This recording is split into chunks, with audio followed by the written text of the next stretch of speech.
Okay, let's be real for a sec. AI is everywhere these days, right? And everyone's saying it's going to like totally revolutionize everything, and recruitment, definitely no exception there.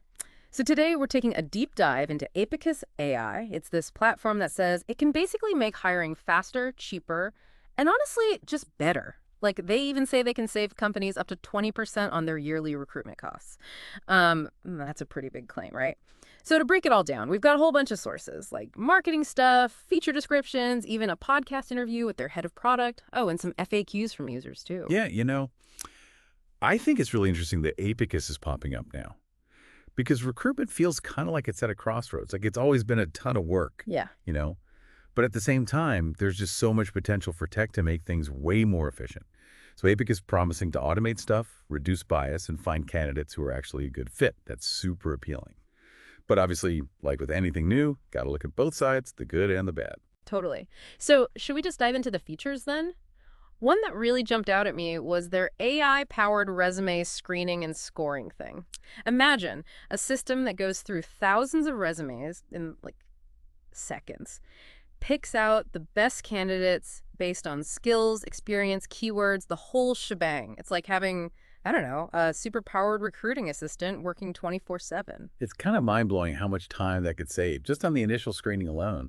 Think about how many hours do recruiters spend just reading resumes. With Apicus, they could basically automate a huge chunk of that. Then they can actually focus on the more, I guess, strategic stuff.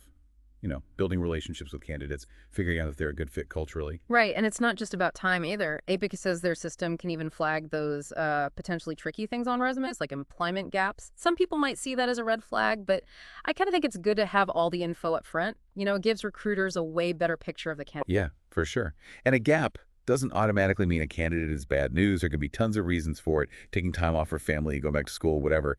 So Apicus can help recruiters look into those gaps instead of just tossing the resume aside. Okay, so resume screening, check. But what about like actually assessing skills? Well, they've got assessments for both technical and soft skills. And the really cool part is how they analyze the results. They don't just look at the scores by themselves. They actually combine those with info from the resume and even the interview. So you get this like whole skill profile. That's pretty wild. I mean, soft skills like communication or teamwork, those are so hard to measure, right? How does AI even begin to do that? So they're using some pretty advanced tech, natural language processing, machine learning, all that. Basically, the AI looks for patterns in how the candidate talks and writes to figure out if they've got those soft skills. Like it might look at how positive their language is, if they can explain things clearly, or even how often they use words about teamwork. Wow, that's crazy. It's like they're teaching the AI to read between the lines. But all this algorithm talk kind of makes me think about bias. Like, we all know algorithms can be biased if they're not designed carefully. Oh, absolutely. You're right to bring that up. Bias in AI is a big deal anywhere, but especially in recruitment. Fairness is super important there. Apicus actually talks about this in their FAQs, and their head of product, Mike, mentioned it in a podcast interview too. They say they try to reduce bias by removing any identifying info from resumes during that first screening. So the algorithms are just looking at skills and experience. Okay, that sounds good so far. But how do they actually make sure the algorithms aren't biased? Even if it's unintentional? So they say they do a few things. First, they're really careful about the data they use to train the algorithms. They make sure it represents lots of different kinds of candidates. Then they regularly check the algorithms for any signs of bias. And if they find something, they fix it. It's good that they're at least thinking about it, but AI systems are only as good as the data, right? And bias can sneak in anywhere. So even with good intentions, getting rid of bias completely is hard. Yeah, totally agree. It's an ongoing thing. Companies have to constantly be on the lookout. But what's cool about Apicus is they're not just doing resumes and skills. They're trying to predict how well a candidate would fit to a company's culture. They call it their fit prediction feature. Okay, now that's getting really interesting. Tell me more. So they look at a bunch of stuff, work history, skills, even social media. Plus, they use these DISC personality assessments. They measure things like dominance, influence, steadiness, and conscientiousness. And all that data goes into the algorithms, which then try to predict how well the candidate would match with the company's values and the work environment. So they're trying to, like, put a number on cultural fit. That seems really tough. Yeah. How can AI understand all those little things about how humans interact and what a company's culture is really like? And how do they even decide what cultural fit means in the first place? Yeah, it is complicated, and there are definitely some worries there. Some people say that cultural fit is too subjective and that it can be used to discriminate against people who don't fit a certain mold. Plus, there's the risk that the AI could just continue existing biases if it's trained on data from a company that already has a very specific, not very diverse culture. That's a really good point. So it seems like the key is to use AI as a tool to help humans make decisions, not to replace them completely. Recruiters still need to be involved, looking at what the AI says and making sure it makes sense for the company. Totally agree. The human element is still crucial. Apicus has a lot of potential, but got to be a little cautious too. It's not magic, and it brings up some important questions about fairness, transparency, and how much we should rely on algorithms when making hiring decisions. That's a perfect way to transition into the next part of our deep dive. We'll look at how Apicus could change the whole recruitment scene and talk more about those ethical things. But first, let's get into how Apicus says it can save companies money and make hiring faster. All right, let's talk money. How Apicus says it can actually save companies some cash. Their marketing stuff says they can cut annual recruitment costs by up to 20%. That's a pretty big chunk of change. It is, but how do they actually do that? Like, what parts of recruitment are they making more efficient? Well, like we were saying before, the AI resume screening can save a ton of time and money. Instead of recruiters spending hours going through resumes, Apicus can find the best candidates super fast. So less work for the humans, and maybe they don't even need as many recruiters. Makes sense. Automate a big part of that first step, and companies can save on salaries and all that. Exactly. And it's not just resumes either. Apicus also automates other things, like setting up interviews and sending messages to candidates. So the whole process is smoother, and recruiters can focus on the bigger picture stuff. Okay, so automating tasks, maybe needing fewer recruiters. That's one way to save money. But they also say Apicus can help companies make better hiring choices, which means better quality hires. How does that save money? Think about what happens when you make a bad hire. It can cost a company a fortune. All that time and money spent on recruiting and training someone. And then it turns out they're not a good fit. You've got lost productivity, maybe the team isn't happy, and then you have to start the hiring process all over again. Yeah, it's like this whole chain reaction. One bad hire can really mess things up for everyone. Right. And that's what Apicus is trying to avoid. They want companies to find people who are not only qualified, but also a good fit culturally. That fit prediction thing, even with the concerns we talked about, it's trying to find people who will stay with the company longer and be more productive. Yeah. Less turnover, happier employees. And that saves money in the long run. So it's not just about saving money now, it's about investing in the right people who will help the company do well in the future. Exactly. And besides cost savings, Apicus also claims they can speed up hiring, which is huge for companies that need to fill positions quickly. Oh, for sure. In this job market, time is money. The longer it takes to hire someone, the more the company loses in productivity and potential opportunities. Right. And Apicus wants to fix that by automating stuff, making communication faster, and giving recruiters data to help them decide quickly.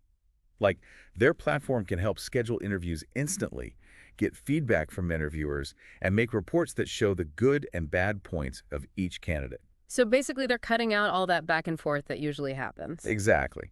Now, all this sounds great, but we got to be realistic too. How much time and money a company actually saves will depend on a lot of things. How big the company is, what industry they're in, what kind of jobs they're filling. Right, it's not a magic solution for everyone. And like we said, there are some potential downsides too, especially with bias and relying too much on algorithms. Definitely. But AI is going to be a big part of recruitment, that's for sure. And companies that get on board early might have an advantage. Okay, let's switch gears for a bit and talk about privacy and security. Anytime you're dealing with AI and tons of data, those are super important. Absolutely. Candidates are giving these platforms so much personal info. We need to know how Apicus is protecting that and keeping things private, for sure. Yeah. And they do talk about it in their FAQs and in that interview with Mike, their head of product. They say they use encryption to protect data, which is pretty standard, and they don't record audio or video from interviews, which is smart. Yeah, that definitely makes me feel better. It means they can't misuse any sensitive info. But what about the algorithms themselves? How do they know the algorithms are being used fairly and not to discriminate against certain candidates? So, like we talked about before, they say they use data from lots of different people to train the algorithms, and they check them regularly for bias, They also say they're transparent about how they use data, so candidates know what's happening. It's good that they're being open about it. But companies using Apicus need to be responsible too. They need to have rules about data and make sure they're using the platform ethically and legally. I agree. It's not just about following the rules. It's also about building trust with candidates. People need to feel like their info is safe and that they're being treated fairly. Okay, so we've covered a lot. Cost savings, efficiency, privacy, security. It seems like Apicus could really change how we think about recruitment. It really could. But like with any new tech, we got to be careful and think about the ethics of using AI in hiring. Exactly. And one of the biggest questions is, what does this mean for the future of work? What will recruiters do? Will AI replace them, or will it just free them up to do more important things? That's a huge question. And it's something we'll dig into in the last part of our deep dive. But first, let's give our listeners some advice on how to deal with this new world of AI-powered recruitment and how to get ready for the future of work. Okay, so we've talked about all the potential good stuff and the challenges with AI in recruitment, and we looked at what Apicus is claiming. But let's get down to brass tacks. What can our listeners actually do to get ready for this whole AI future? Well, it's really about changing how you approach looking for a job. First thing is, you gotta realize your resume isn't just for humans anymore. Algorithms are checking it out too. Right, so it needs to work for both people and machines. Exactly. Use clear language, focus on keywords for the jobs you want, and make sure your resume is organized in a way that AI can understand. Oh, and don't forget about your online stuff. These AI tools are looking at social media and all that to get a better idea of who you are. Yeah, so make sure your LinkedIn is up to date and that your social media shows the professional side of you. And speaking of online stuff, it's important to think about data privacy with these AI tools. We talked about how Apicus handles data, but it's always good to be careful about what you share online. For sure. Protecting your privacy is super important these days. Okay, now let's talk interviews. Like we said, AI is starting to be used for scheduling and even analyzing how you do in the interview. So, how do you nail an interview when you know AI is watching? First, don't freak out. Remember that AI is just a tool. It's still a human who decides whether to hire you. Exactly. Focus on connecting with the person interviewing you, but also know that the AI is picking up on things like your tone of voice, how you're sitting, and what you're saying. Practice your answers to those typical interview questions, but don't sound like a robot. The AI wants to see that you're genuine and interested. And ask questions. Show them you're curious and that you've done your homework. Oh, and another thing, AI can actually be helpful for candidates too. Some platforms have AI tools that let you practice interviews, so you can see what you need to work on and feel more confident. That's a great point. Don't think of AI as the enemy. It can be a resource to help you improve your job search skills. Totally. One more thing you could do to get ready for this AI future. Stay in the loop. Keep learning about what's happening with AI and recruitment tech. Read articles, listen to podcasts like this one, of course, and go to industry events. The more you know about how AI is being used, the better you'll do in the job market. And don't be afraid to try new things. There are tons of AI tools out there to help you with everything from writing your resume to practicing interviews. See what works for you. I like that. Be flexible and open to new ways of doing things. So what does all this mean for the future of work? Well, AI is definitely going to change how we recruit and hire people. But I don't think it'll completely replace human recruiters. I agree. AI will probably help recruiters do their jobs better, automating stuff, giving them insights, helping them make smarter decisions. Exactly. And that means recruiters can focus on the more human side of hiring, building relationships with candidates, figuring out if they fit in with the company culture, and understanding what makes each person special. And that brings us back to why humans are still important in recruitment. No matter how good AI gets, I think connecting with people and understanding them will always be crucial. For sure. It's all about finding the right mix of AI and human intelligence, using AI to make us better, but never forgetting what makes a good hire. So as we wrap up this deep dive, here's the main takeaway for our listeners. Recruitment is becoming more and more AI-powered, but it's still driven by people. Be ready for changes, stay informed, and know that your own skills and experience are valuable. Well said. And one last thing. The future of work isn't something that just happens to us. It's something we create together. We hope this deep dive helped you understand Apicus AI and how things are changing in recruitment. Check out their website, other resources to learn more. And keep the conversation going. Share your thoughts, your worries, and your hopes for the future of work in this AI world. Thanks for listening.